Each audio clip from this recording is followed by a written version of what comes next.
It's like a loop machine. Going around town, trying to get down.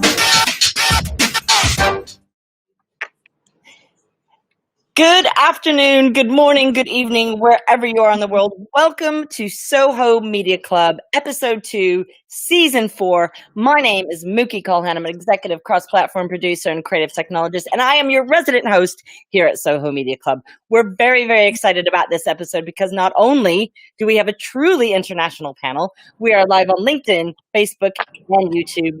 And special thanks to our virtual venue host from Cooke.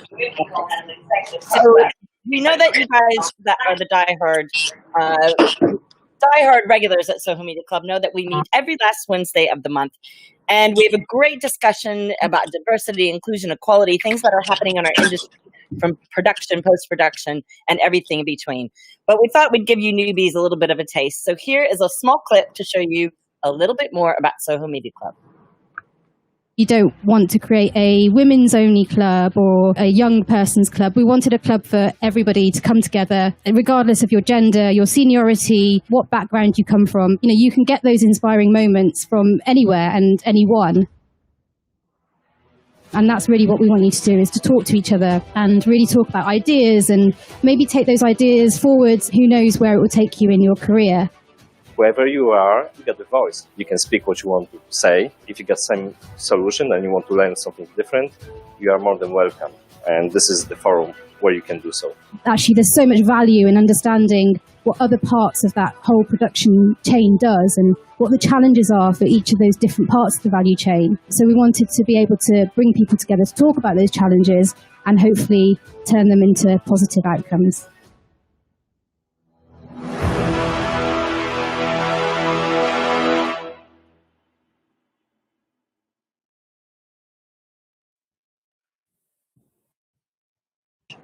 Sorry, Mookie, you're live. Welcome back. So, if that doesn't excite you to tune in every single solitary Wednesday, I don't know what will. But luckily you're here with us, and we are cybercasting and simulcasting around the world. Before we introduce our fabulous panelists, we do want to touch on the super important fact that we're all in a lockdown, folks. As you can see, my beautiful home studio, and we're having you join us on our sofa to discuss things that are affecting us in our production world during this crisis and during the lockdown. But one of the most important things to remember is that we do work in a creative industry and we are all creative. So we thought we'd ask some of our regular Soho Media Clubbers a little bit of inspiration about creativity. And here's a little bit of that.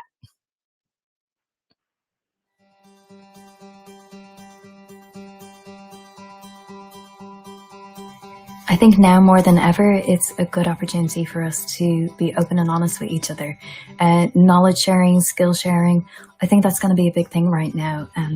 Now's the opportunity for us to understand how each department works, how each job role works, and how at the end of this, we can become a more cohesive and slickly run industry and help support each other. What can we do to support each other in these tough times?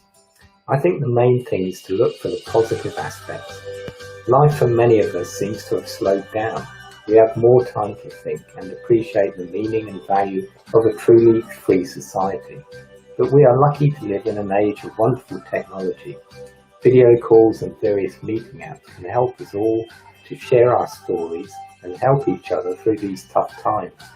Stay safe and well. My best wishes to all in the Soho Media Club.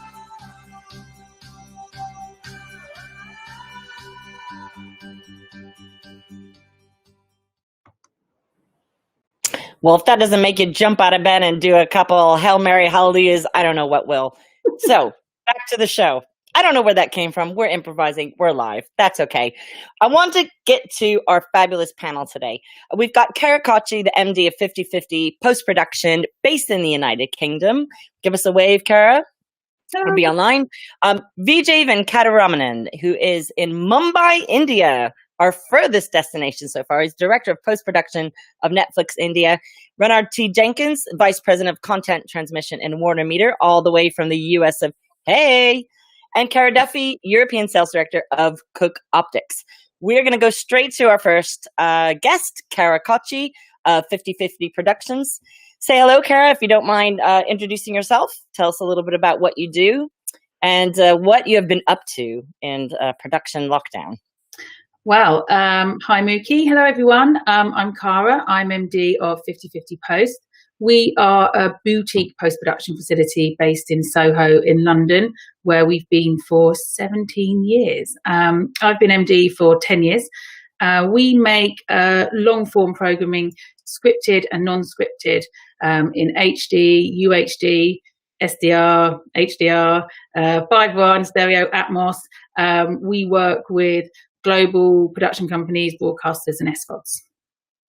Fantastic. And what have been the kind of biggest challenges that coming up to? Like, were you planning anything in January, say, for what could have been happening right now? No. I mean, we, as a facility, I actually think we were quite quick off the mark to get ourselves out of Soho. So I don't know, anyone who's in London will realise that we've been in lockdown since the 23rd, 24th of March, something like that.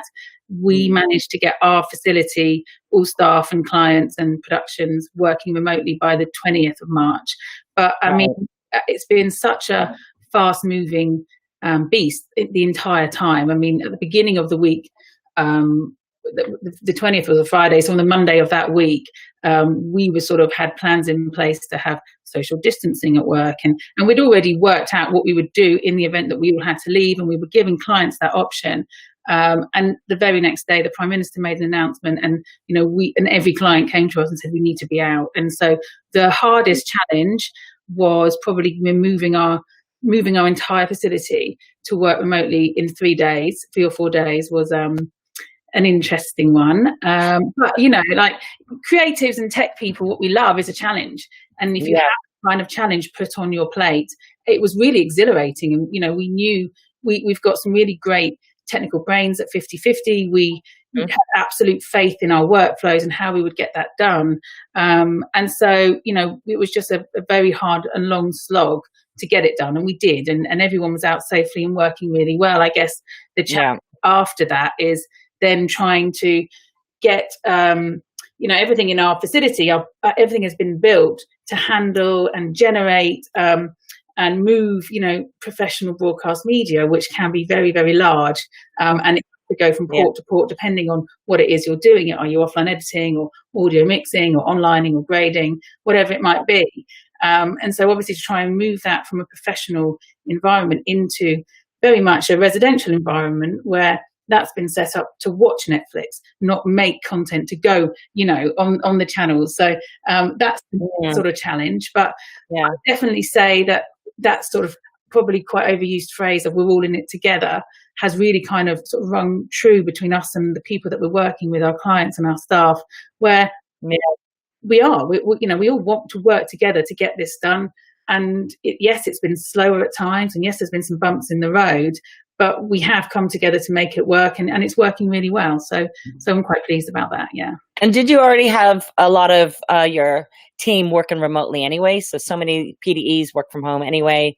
They have their home studios and home kits, or were you? No. I mean, funnily enough, we had our big kind of annual senior managers meeting a few weeks before, and we had plans in place to get people working remotely to kind of improve sort of quality of life, really. And so we were mooting ideas, but no, I mean, the post-production, certainly in London, has very much been up until now the sort of spirit of you must be on site at all times. Of course. If your production is live, you have to be there. And I mean, there's probably a bit of presenteeism going on, but and I actually think these last few weeks have proven that actually that isn't actually the case. And so it is challenging having an entire facility working from multiple locations across London. But whatever it looks like when we come out of this, I think it's very possible for us to improve quality of life, use the technology we've basically been live testing for the last 6 weeks, and work in a very different way. And that's exciting. And what do you think the next couple of weeks, or let's say the next 3 months, are looking like for 50/50? Well, that's the golden question. I mean, I think I think it's changing all the time, and I think that what it looked like 3 weeks ago, where it was exhilarating, and not all of our clients, but as soon as we went into lockdown, quite a good handful of our clients were going, okay, we're pitching a program to be made entirely in isolation. How are we going to do that? And that again was a really exciting challenge for us to go, okay, yeah, that's really cool. How are we going to make that work? And we found the solutions, and you get it all up and running and things. And now I think. So it's gone from that kind of really feeling of excitement and energy, and this is a new way of working, to, okay, now how am I going to take this business out of lockdown in the strongest position I possibly can? And so, we've crossed the bridge of working out how to work remotely and get all these people doing what they do in Soho from various different postcodes. That's one hurdle. Yeah, we've sorted out the communication, and we've got these really crazy new apps and software things working, and that's really great. Now, the problem in hand is, okay, there is less work now, because there isn't, that's just the way it is. Lots of productions have paused and things. So you just think, okay, how can I make my business as strong as I possibly can for the next few weeks? And, we're very lucky. There's a lot in place for us in London, in terms of government support. And, we work very closely with our clients. They're talking to us about where they are in their production process and when they'll start going again. You don't want to lose that anyway. You what, sorry? You don't want to lose that. No, absolutely not. I think the closer you are, I think for us, we're in a fortunate position where we are a small business. So yes, in post-production, you have very, very big overheads, and you run to very, very tight margins. So something like this is a dangerous and possibly quite dismal prospect. But if we can manage it in a way where you think, okay, possibly, nobody knows, but say they're shooting again in early summer, June or July, maybe, then you've got to think, okay, well, 6 weeks after that, we will be generating revenue. Okay, so how can we plan for those next few months? And you just hope that government support can still stay in place. And like I say, we're small and we're resilient and we're agile, so it might be easier for us to weather that storm. Exactly. We're working to the worst possible scenario, and anything better than that, is a bonus. It is making you stronger. It's being more resilient. The first lockdown Soho Media Club that we did last month was about making that playbook for freelancers and the production world. We did cover, we had people from Beck too, and we talked about the government funding that was coming in. Can you just touch on slightly the help that you have had and how that's been applied toward your business? We're quite lucky in that we've been really busy up until now. So we actually haven't had to dial into anything. The help that's available for businesses like ours is that you can furlough staff. So the government, the Chancellor, has made available a pot of money for businesses like us and around the country, so that in the event that you are no longer generating revenue, you don't have to make members of staff redundant. You can retain their job. It's called a job retention scheme. And the government will pay up to 80% of their salary, which is capped at $2,500. That is something that we are starting to utilise as, work comes in and goes out, sort of thing. And we will be bringing members of staff in and out as per what their requirements are. I think that's probably being widely used around the industry right now, and quite rightly so. There are business loans available from very, very small businesses up to massive organisations, where the government are saying you don't need to put any sort of security down. It's an unsecured loan. They will secure it for you. And there is help from, in post-production, we lease kit. There's help from the companies that we lease the kit from. There is help from the council for our business rate. So there are lots of different options available to us, which is a good thing. Yeah. So, well done on the graph that you've put into it. And we're very, very happy that you've managed to get over this first hurdle, and that's getting set up. Yeah. And hurdle one, tick. Exactly. Yeah. Thank you so much, Cara. I'm going to shift over to Vijay now. Let's go to India. Wait, I've always wanted to do this. India, are you live? We're live in India. Okay. I have no India. Hey there. That looked professional, right? How are you, Vijay? How are you? And tell us a little bit about yourself and what's it like for you in Mumbai and Netflix India, and your role in the greater scheme of things in global media production. Hi, my name is Vijay. I work on the post management team for this tiny little company called Netflix. Um, That little thing. yeah, that little thing. In India, things were a little different. We didn't have that much time to prepare for this crisis because things were up and running. The numbers were fairly low in terms of the reported COVID-19 cases. And then suddenly, when things started getting a little crazy around the world, we decided, hey, you know what, we're going to start working from home to be safe because this stuff is spreading. And then we suddenly saw the numbers spiking a little bit here. Yeah. And that was when we decided to essentially pull editorial out of cutting rooms and say, let's send everything to the editors' homes. And, deploying collaborative tools Yeah. for people to be able to work to continue editing remotely. Editorial was the easiest thing to move out first. So Right. we did that, and then we had to deal with multiple challenges on that front because Mumbai is a very crowded city, and in general, people live in very tight spaces, and people Right. live with families. So there's no real space to go set up, go into an editor's home or an assistant editor's home and set up workstations, and so we had to deal with a lot of challenges down to deploying furniture. Um, in some cases, we had to get certain directors and editors did not have strong enough internet connections, so we had to go deploy that. And somehow, we were able to get editorial, keep the wheels turning on that front. Mm. Creative post facilities for color and sound finishing and VFX were still still functioning at around 50%. And that was kind of what, the vendors had been told, that they need to cut down the number of people, that are working in these facilities, but they can still Yeah. continue operating. And then we were hit. So we're like, okay, great. You know what? The vendor's working. It's going to be a little slow, but we're still keeping the wheels turning. Let's go. And Right. then suddenly on the 23rd, we were hit by a surprise nationwide government mandated shutdown. So when that Wow. happened, Mm. we obviously struggled a little bit because we didn't have time to prepare and set up remote workflows and all of that. Our camera files got stuck in many facilities, and then the rest of the time really went into figuring out legal ways of saying, hey, you know what, can we find safe ways for people to go in and at least deploy solutions to work remotely, or be able to move certain equipment out. Colorists were willing to work out of their homes. So it was very slow getting sound and picture and visual effects back Mm. up and running.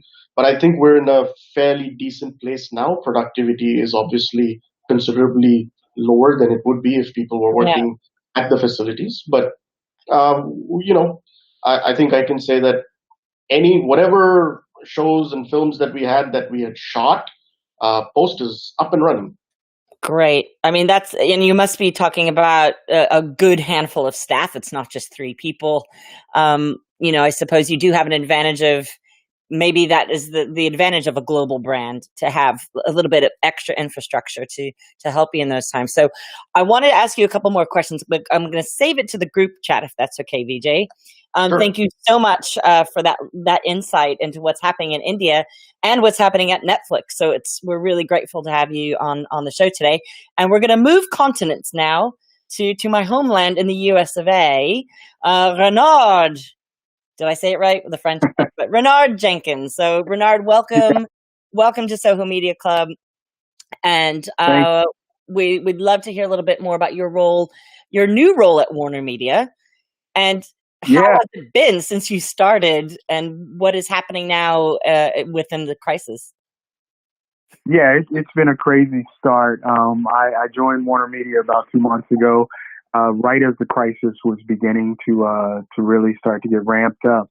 But the luck of the draw was that I had managers who were already thinking about this.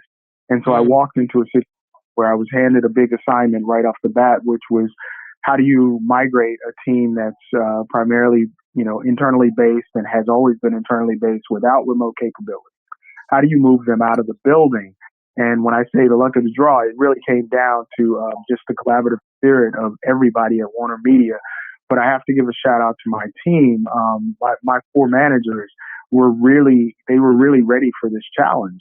And then they worked with engineering teams to actually make this a reality. So the thought was when we got the the mandate that we had to start getting people out of the building, to increase social distancing, we had to figure out how to work.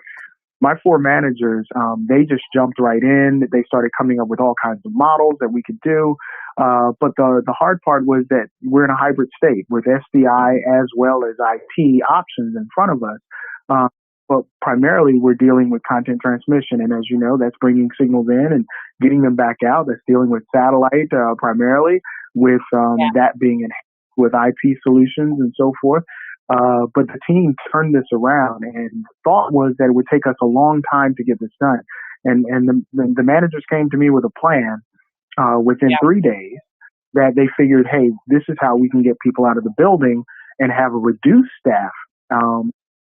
That probably was going to get us about 50% out with 50% of the people in.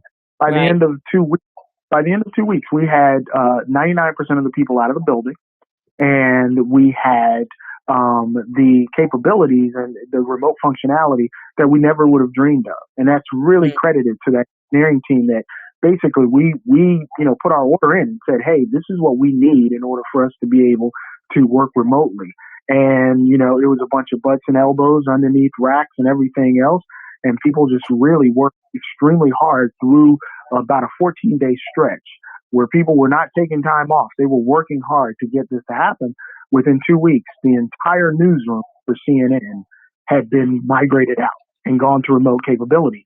And then the overall technology organization themselves were actually at about 90% remote. So it was incredible to happen. So I walked into a really interesting time, an interesting situation. But what it taught me right off the bat is that I've got an incredibly flexible team around me, and I have an incredible flexible team that's working with me every day. They were just hungry for this challenge and they knocked it out.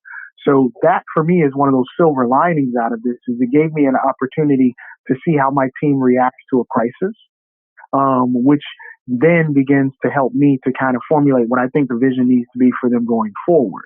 Right. That I think was really amazing. So for me, like I said, this is a change. As many of you know, I was with PBS for, almost a decade. And there I ran engineering operations and distribution. So sort of overlooking the entire stack. And here I'm really focused on content transmission with WarnerMedia, and WarnerMedia covers so much, from film to television. They've got music, they've got everything you could think of under the umbrella of WarnerMedia. And so this is a huge opportunity for us to see how we react to a crisis. And so far, I have to say that it's been amazing. We can say within my department that there has been no degradation in service. And we poll our customers constantly to find out if they're okay throughout this entire thing. But what's really interesting is that, when you think about a newsroom, you think about an environment where it's a very high touch and people are able to yell across the room and have immediate sort of responses and reactions to one another. All of that has changed. All of that has changed. So we're dependent on changing the way that we communicate with each other within the news organizations. And then when we look at sports, live sports has really, come to almost a standstill, a full standstill. So what do we do? All around the world.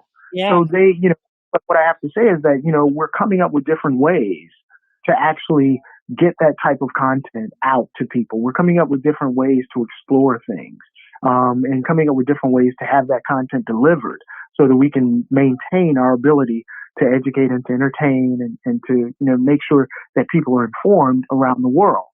My department is services, sports, entertainment, and news. And in doing that, you can see that we're getting pulled in 3 very, very important directions. You can see that some of the entertainment folks have gone to, iPhone production at home.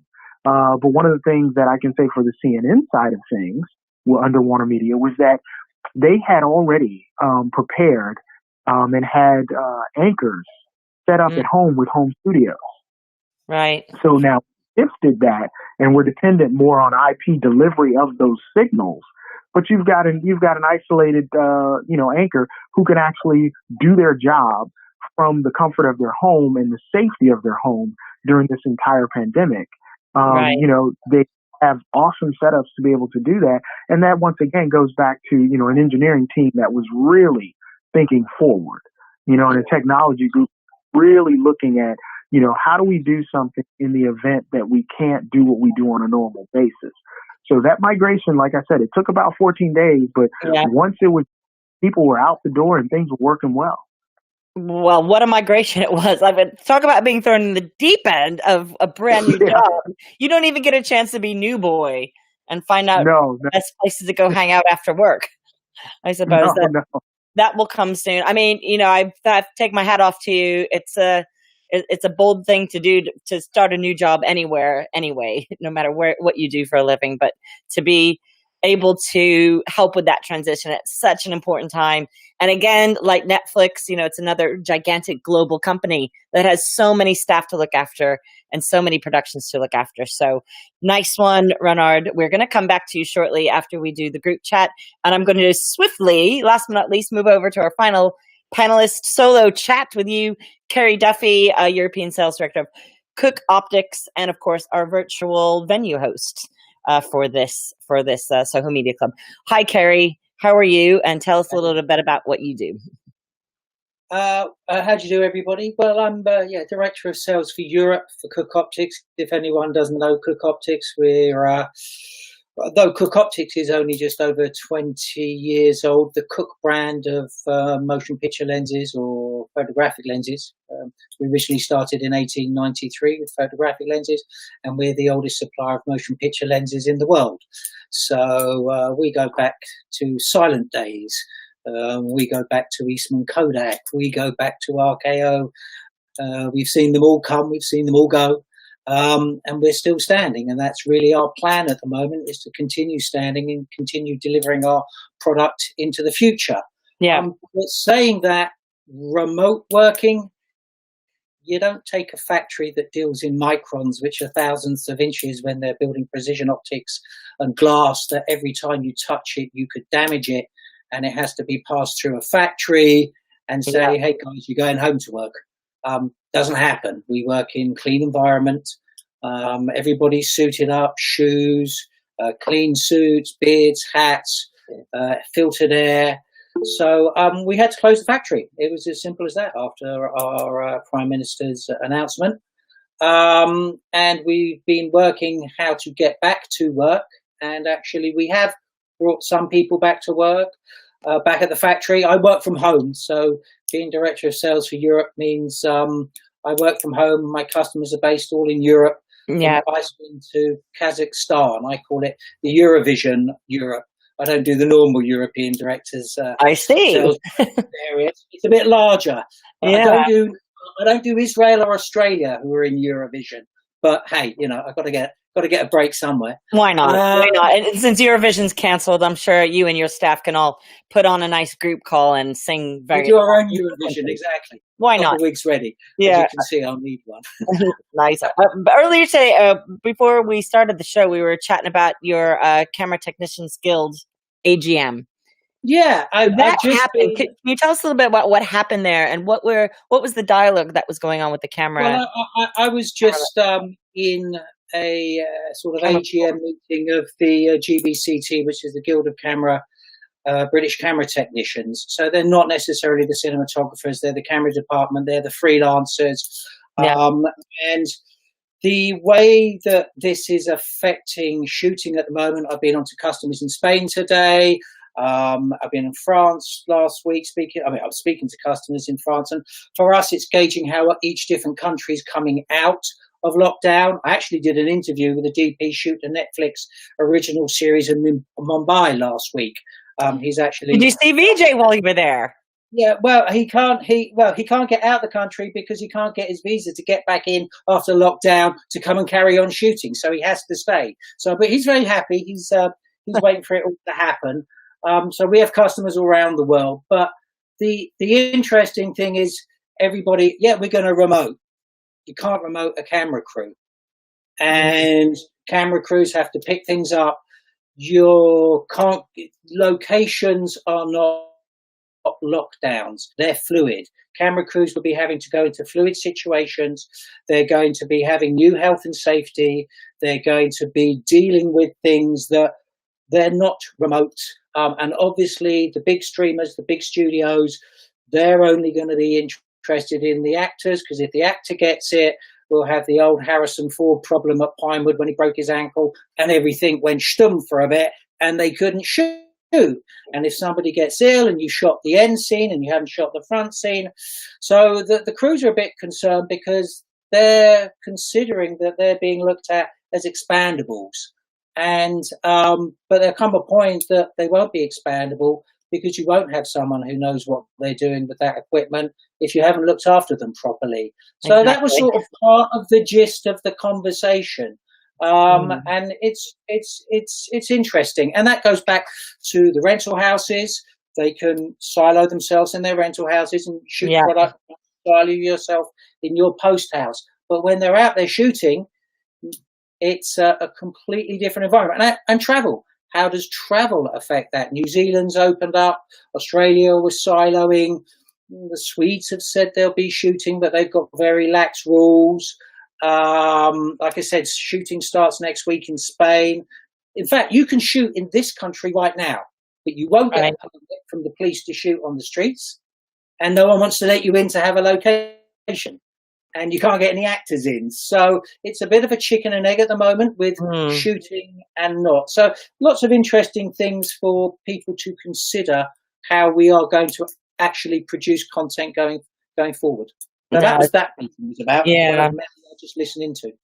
Exactly. I'm so glad that you brought that up because we've got four very clear, very good examples that we can be chatting about in our group chat, which we're going to move on to shortly. But before we do, we have another special little clip from our Soho Media members about staying creative, keeping your brain going, and making sure that we're all keeping our head above water here during this time. So here we go.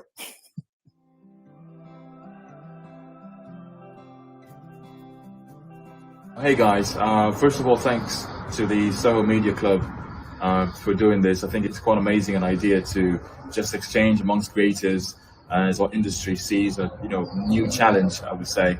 And for me, creativity really is the most important thing to focus on at the moment, because we know once this is all over, we'll be looking at different landscape across the industry. And I think it's very key that right now, more than ever, we show our clients that beyond the transactional relationship we have with them, we can also sort of innovate and, together with them, come up with new solutions to make sure that we add the same value throughout this crisis and once it's all over. How do I keep my creativity going at home? Well, it is really hard. But with the mini tasks, I'm trying to spice up my everyday life. So instead of spending my entire day by the computer, for example, yesterday replanted my entire plants. Made a mess in my living room. It was all full of soil. But honestly, that really gives me a little bit of a pride of doing something with my hands and gives me a little bit more of a boost to go back to computer and be creative.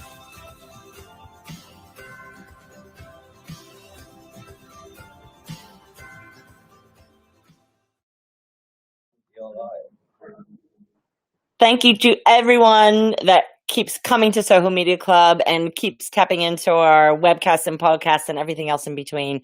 And we know that those are important tips to remember. And sometimes we wake up in the morning and think, what's happening with today, and feel frustrated to look at my suit, okay, maybe this is my perspective. We're looking at the suitcase that we know I can't take anywhere. I've had to put my suitcase up in the attic because I'm so used to traveling so much and putting it away. But you know that it's temporary. We will get back on track. So thanks for those words of inspiration. So now let's chat panel.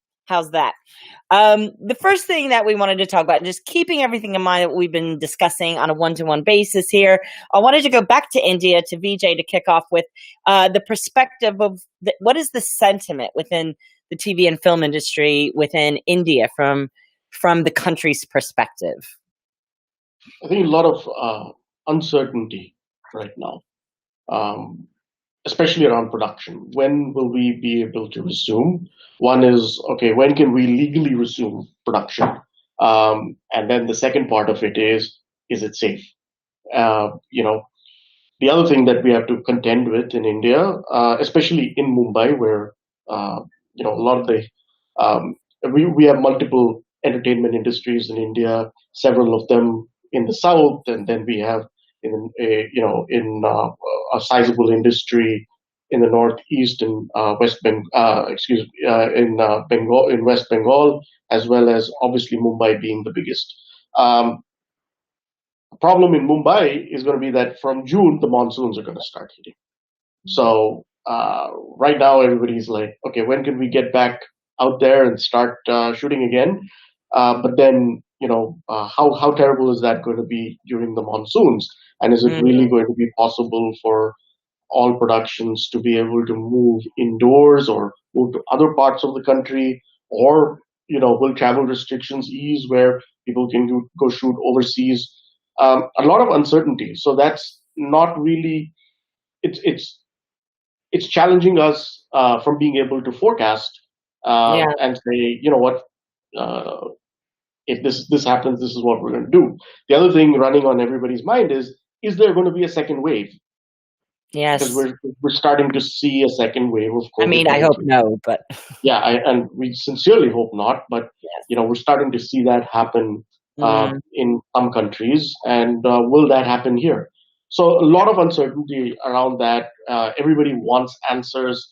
I'm not sure anybody's got it at the moment. Yeah, we're all just winging it. Yeah, and Renard, what's it like in America and in our homelands? Yeah, very much like what Vijay said, there's that uncertainty. On top of the uncertainty, WarnerMedia has made it very clear that the safety of the staffers is first and foremost. So what does a safe environment look like? How do you model that? How do you figure that out? I think that's on the tops of everyone's mind in the production and the live entertainment space. Yeah. So that's really what's driving a lot of things. I try to be optimistic in everything. So in my thinking, does this give us an opportunity to think differently and to come up with some new ways to produce episodics and produce live content? That's really where I think the thinking is going to start to move after everything gets over this initial shock of a total shutdown. But it's very that's needed. People are nervous. I mean, you don't know how to deal with something that you don't know how to deal with. This is really something that I've never seen in my lifetime. So as we look at what we do on a daily basis, the goal is, one, the safety of the people. The next thing that you then focus on is how do we alter our day-to-day operations to be able to fulfill, our goals and our needs and to meet, our deadlines. And then how do we do it, a long-term basis if we are put in a position to have to do that? Right. This is a very strange time, and I often, for me, just to mentally not go nuts, just being in the house, I'll get in the car and just drive, and it's very easy to drive and see the lack of traffic in a heavily populated area where I live. So I think the sentiment in America is really, what do we do? What do we do, and how do we do it, and how do we keep people safe when we're doing it? And 100%. I like I'm a glass half full girl too, but you try to find the best in these situations, or even if when things get low, how can you turn things around? And so just on that thought of what kind of good, if any, has come out of this situation, I want to throw to you, Cara, because you've had to remove not an entire company, not just people and the studios, but you've had to kind of shift quite quickly in the UK without much time. I mean, I suppose what differs between us in post and those in production or at networks is that this has given us an opportunity to live test a completely different way of working, which could possibly turn our industry on its head. And that comes with it. I mean, it's petrifying, but also there's a massive opportunity there, which, we've all sort of mooted the ideas. I don't think 50-50 will be alone to say that we would, that we haven't thought about this. But, like I said before, post-production has very much been like something you've got to be there for in Soho, making content. And actually, you don't necessarily need to. So for us to come back to work, absolutely safety of our staff and our clients is our biggest priority. But we're kind of in control of a lot of that because we know that we can do it from where we are at the moment, from our homes. And yes, okay, there have been bumps in the road and things like that. But so we can drip feed back our staff as and when. So, that is a good thing. Live testing this sort of software and these sort of new solutions is really, really good, and that will change what we do. I mean, 50-50, we are a boutique post house. We don't have any aspirations to get any bigger, but clients do come to us and say, we really want to work with you, but we've got this massive slate of work. Can you do it with your size? And we sort of think, yeah, we really want to work with you too, but I don't know how I'm going to do that. But this gives us a massive opportunity to expand beyond bricks and mortar and beyond massive rent and rates and huge staffing costs, because we can see that it works. There's going to be, not only just within our team, we have some vulnerable members of staff, but within our client base, there's going to be vulnerable editors, producers, people who aren't able to leave their houses as quickly as, other people might be able to. So there's a solution already set up so that a producer can work from home if they're considered vulnerable for whatever the reason may be. That's a great thing. I think it could change how we price projects. I think that, certainly for the offline period, if you were going to edit offsite, it could possibly be cheaper in terms of personnel and equipment and edit rates. So again, for your budget, you'll be able to put more of that money on screen. If more expensive final post, graphics, VFX, whatever it might be. So there's loads of opportunity here, and it is something that's really exciting. And in amongst a dismal kind of budget and finance planning, I'm looking at, we could really do this with this business. Let's see what we can do about it. So, I'm glass half full as well. And I think that is the positive side of it from my point of view. Yeah. Exactly. And it sounds like, one of the other things we wanted to chat together as a group about is keeping that creativity up. Like you saw some of the examples in the video clip, just finding ways to stay positive and keep that creativity going. We're going to go to some audience questions in about 5 minutes, but I wanted to go to you, Carey. Do you have opportunities in finding ways to keep the morale up within your company and, keeping creativity going even in your business? I mean, not saying that's not a creative, you know what I mean? Yeah, no, I mean, there's a couple of things. I'm not too worried about reducing my carbon footprint. I think I've probably done quite well being stuck in. There we go. Planes. So you got to take a positive out of that. The thing I worry about is that old adage, it's good enough.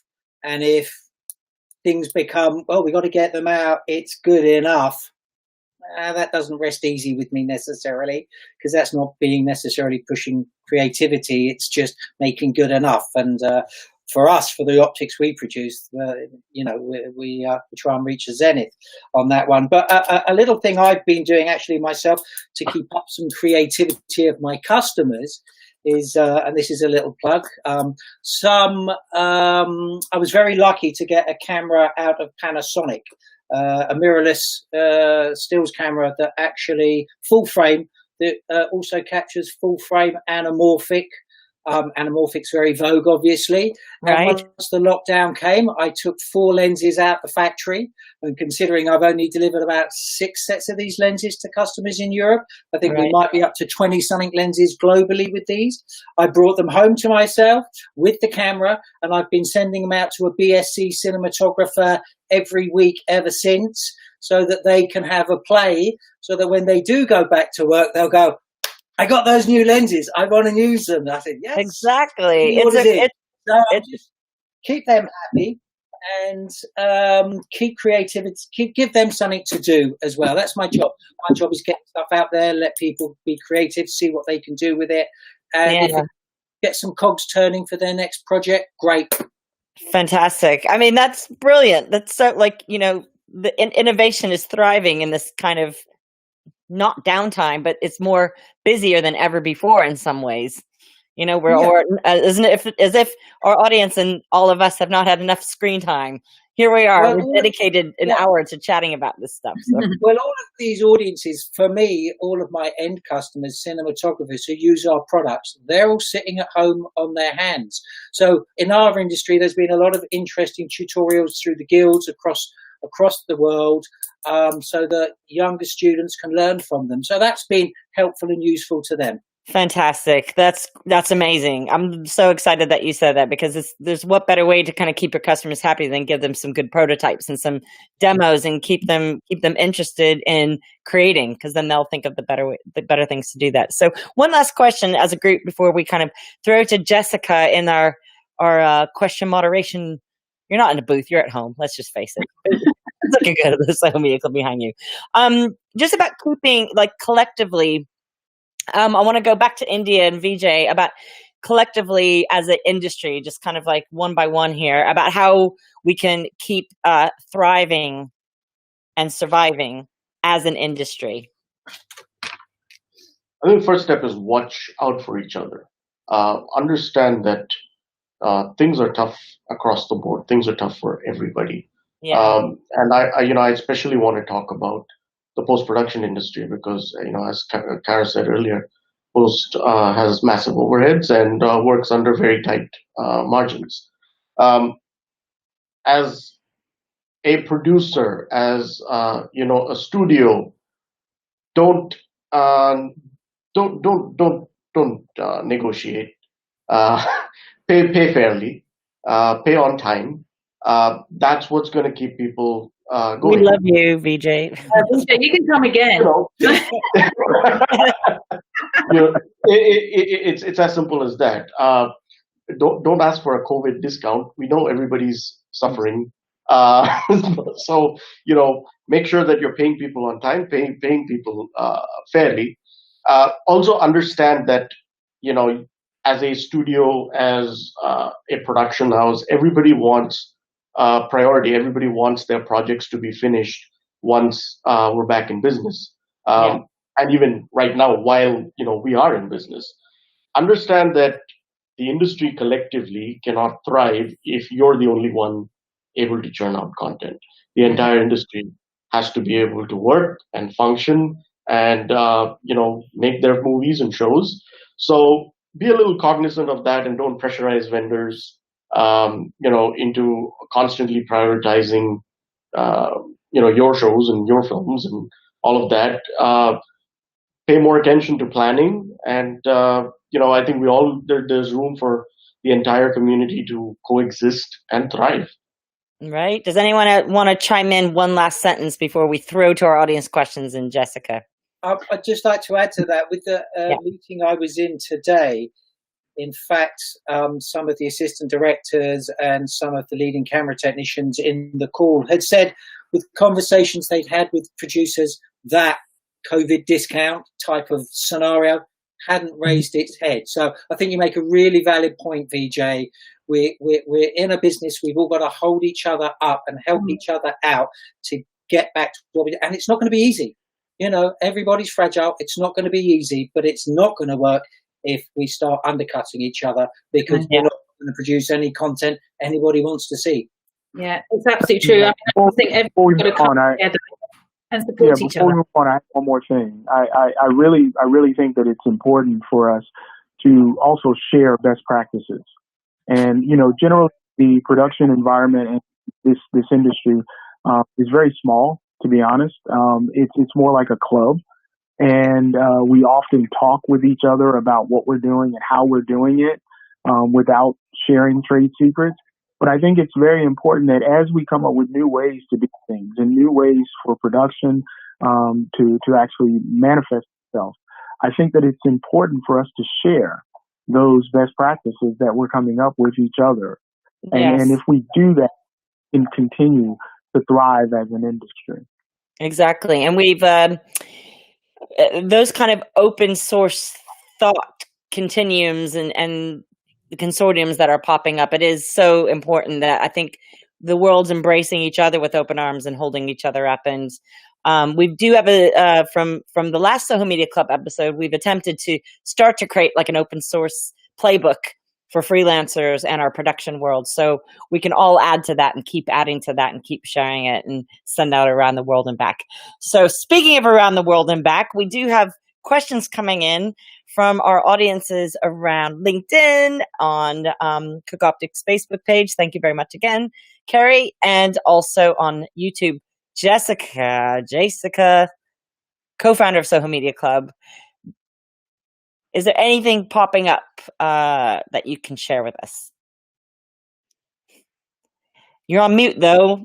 We're live. You're on mute. That's okay. It's just live. Only live TV. Thanks, Mickey. Thanks, panelists. We've got a few questions coming in. A couple of really positive comments just saying, with regards to the last closing sort of statements about thriving, surviving. Well said, Vijay. Great comments from Renard, and just stay positive. There's a question for Cara. Cara, do you think that when we return to normality, we will see more companies, both in production, post, and elsewhere, employ a more remote working style more frequently? Yeah, I would do. Yeah, I can't see a scenario where not in, at least in the immediate future, that won't happen. I mean, obviously it's a guessing game. We're all guessing, but I do think that when you read the press and you hear what the politicians are saying and things like that, you'd be foolish to think that, we're going to return to normal straight away. That's not going to happen. There will be drip fed in some way or another back into our industries. And I think that we will all be asking to adopt this social distancing thing for some time. If anyone, those out there that are aware of Soho, we work in strange little tiny townhouses, which are very narrow and oddly shaped with, small ceiling heights and things like this. So it's quite hard, in some rooms to maintain a 2 meter distance. So there will be definitely a requirement, I think, for us to have some sort of work from home shifting, which actually are plans that we had in place as a facility before we had to ship out, because that's what we started off doing. And then, of course, we had to go a bit further than that. So I think we'll probably sort of be looking at the plans that we had in place before we left Soho and sort of working backwards into kind of, okay, maybe you'll have editors in an offline room and you will have producers dialing in from home. So you just have one person in that room, runner service might change. Certainly the way that we all interact with each other in Soho. I mean, I, for one, cannot wait for the pubs to open, but I don't think it's going to be, for any time soon. And I think that, that's part of our community is very much about the social. So that's all going to change. But yeah, I think that we will be using working from home, and I think we should. I think it gives everyone a better quality of life. I mean, we've spent 6 weeks road testing amazing new software and applications and things to help us do this really well. So why not? It doesn't have to revert to where it was. And I kind of hope it doesn't, in a way. Although I have to say that I do love having a team around me. I am missing team. That is something we've got the pros and cons of remote working, which I think you took the words out of everyone in the world's mouth right now, Cara. Like what we're thinking of, there are those advantages that work-life balance, those advantages of testing out new kit and new ways to work together, but we are missing that human contact. Go to the pub, meeting up, swiveling your chair around and asking your colleague a question or something, or just saying a bit of banter, that's Yeah, exactly. 100%. So anyway, yes, I think Thank it will. you. We're missing those water cooler moments. Yes. Anything else? Question for Vijay. Vijay, what's your take on the Indian market with regards to various states opening up at different times, especially for post-production? And will there be a shift in terms of where the work centre is in India if different states open up early? I don't think there's going to be a shift in in terms of the work center as far as post-production is concerned, because in a lot of places, post-production has moved into work from home scenarios and people are starting to keep the wheels turning. I also foresee that, in the entertainment industry in general, post-production will be the first discipline that will get back to business. Obviously way before production can, because it's just so much easier, for post-production to work in a manner in which we can maintain social distancing. So, if it's editors working in a cutting room, or if it's sound editors and dialogue editors working in their little, studios, or even if it's for a mix, this is all work that's possible to do while maintaining a certain amount of social distancing. So I do feel like eventually we'll get back on track as far as post is concerned. The other thing in India is whether you go to Chennai, whether you go to Hyderabad, Kotschy, Calcutta, doesn't matter where.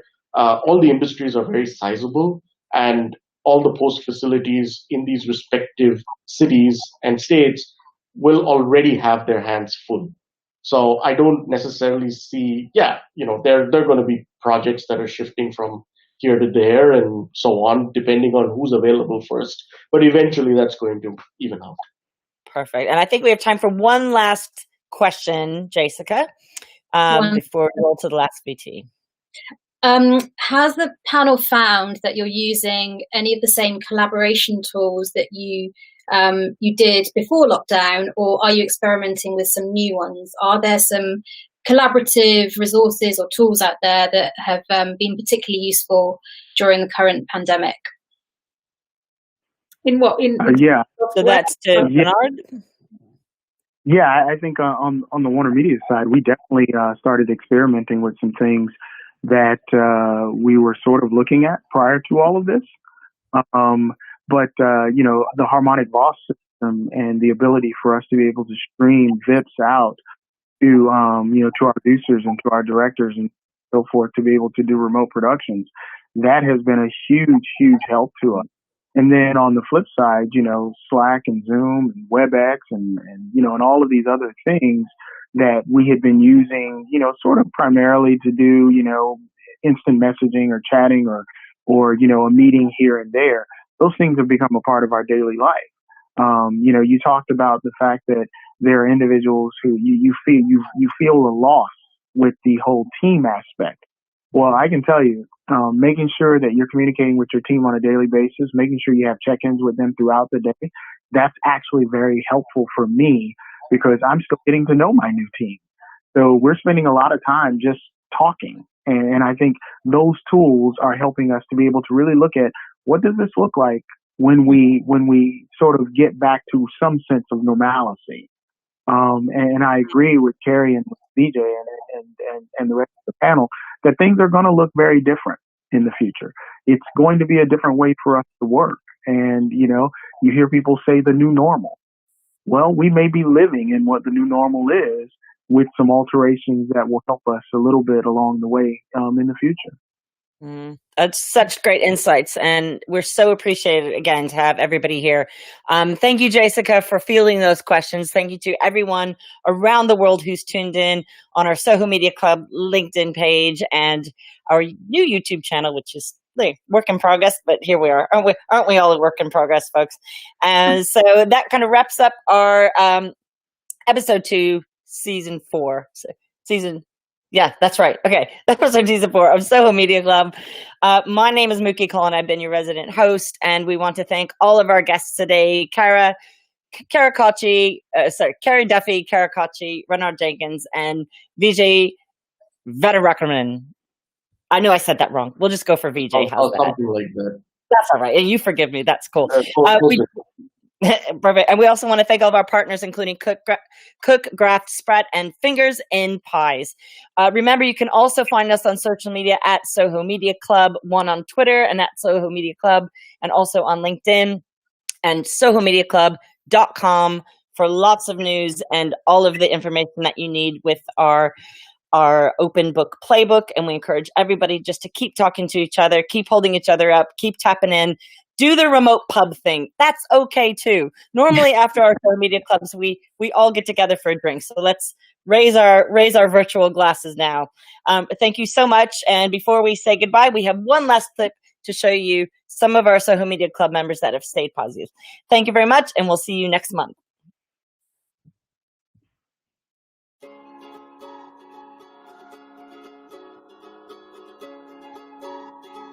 Taking it easy, I think. I don't feel that there is any necessary pressure to put yourself under. You don't need to be learning a new language, fixing the house, writing the next Oscar-winning script. You know, just relax. It's a really stressful, traumatic time for a lot of people. And I think actually being able to just honour your own feelings in the middle of all of that, rather than feeling that you have to keep up with other people, is probably a really good thing for mental health. How do I keep a positive mindset and look after my mental health? I like to keep a to-do list, which I can tick off as I go and add to as I like, and that gives me some sort of structure.